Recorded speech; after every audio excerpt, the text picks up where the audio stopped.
O yun daw po matatamaan ng dengue. May dagdag na benepisyo mula sa PhilHealth. Detalye mula kay Edniel Parosa, RH52. Edniel, good morning. Sa gitna, Kuya Angel, na tumataas na kaso ng dengue batay na rin sa records ng Department of Health, ibinalita ng Philippine Health Insurance Corporation na tinaasa na rin ang benefit package para sa mga tatamarang naturang sakit.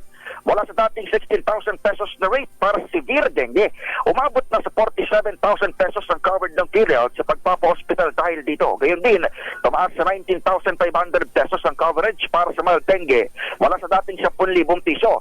Paalala pa ni PhilHealth Chief Edwin Mercado, libre ang konsulta package ng state insurer para sa mga miyembro nito. Kaya sakali umanong makaranas sa maagang simptomas gaya ng high fever, severe headache at iba pa, pinayuhan ng PhilHealth ang publiko na maaga ring magpasuri. Ito sa Edniel Parrosa, nag-uulat para sa DZRH. Una sa Pilipinas, una sa Pilipino.